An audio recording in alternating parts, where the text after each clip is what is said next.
Cool, thank you very much. I'm just going to share the screen here with everybody. Where is that PowerPoint? There we go. So thank you very much. This is going to be fun. I'm going to enjoy talking to you all about what's happening here. I'll just see if I can actually share or view the chat box that disappeared for a while, just in case there's some quick questions coming up. Right. Hi. Couple of things I'm taking a look at. I'm going to take a look at the agile transformations and where my experience has been, and through that, what is good and a bad.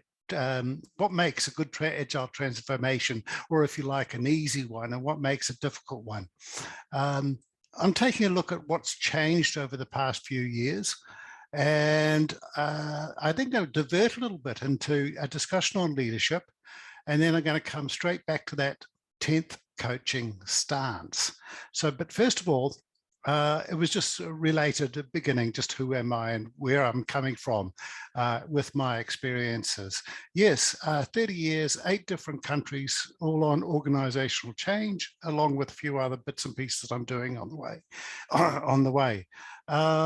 Leading teams from, a global development manager, just straight technical team leads, program or project management, as well as you see down the bottom there, CIO, COO, and CIO is Chief Information Officer, COO, Chief Operational Officer.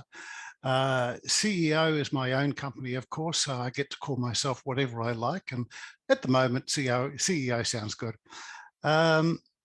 So I've spent the last probably 8 to 10 years doing training and agile coaching to organizations. And a lot of what we talk about is what, as I said before, what I found within that different area, because it's not just one framework that I've been working with, and it's not just one team, it's not even just one organization, it's multiple right across the line.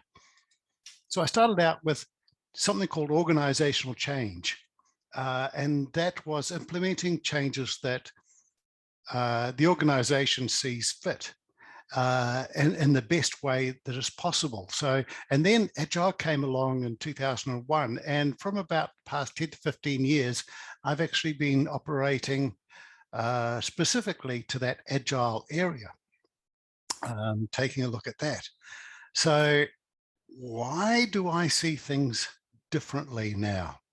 Well, why do some go so well? And there has been some tremendous changes that have outstripped me in what I've been trying to do.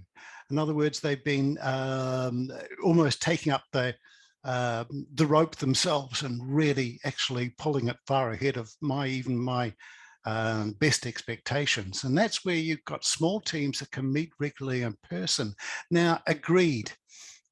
Distributed teams can actually work that way if they know each other, but meet regularly might be once every 3 months, or meet regularly might be go to the office every day. It's just some sort of a regular ability to know the other people in your team. A clear vision is the big thing.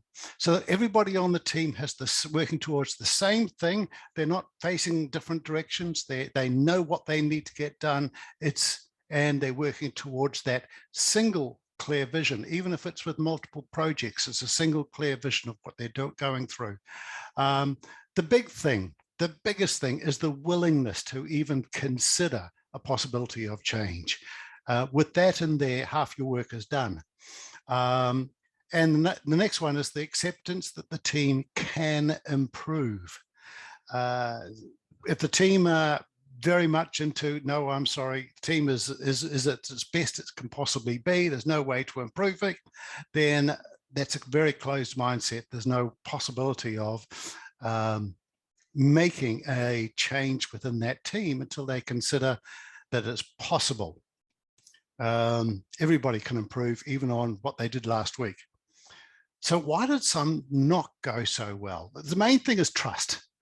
If you don't trust your teammates, you won't trust what's happening. You won't trust anything out there. And that's often seen where teams are multi-focused, or teams don't know each other. There's the focus area, and that is, the goals are obscured. We don't really know specific goals. There are some around, but it's not really defined properly. There's the direction, where there's multiple different defined goals. There's the fear factor that comes into a change, that people might actually think that's going to change the way they work. They're no longer going to be this, doing what they've been doing for the past 30 years. So there's the fear factor comes into it. Now that comes into everybody, obviously, but in this particular case, that fear comes in to stop sometimes that change. There's a closed mindset of, we don't need to change. We don't need to have consider even having a coach or listening to a coach. In that respect, even dropping back to the old theory that we have in New Zealand, that even the All Blacks have a coach. Now, I don't know if you're from overseas, you know that the All Blacks, or at least I hope you know of the All Blacks, possibly the greatest ever sporting team in the history of the world. And that's just not me being an All Blacks fan. That means that they actually have been consistently top in the entire world, almost consistently. And the unsafe environment.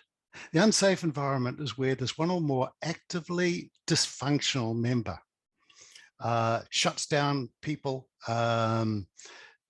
makes people scared to even say anything. That could actually cause a problem as well. Now, I've come across a few of those. But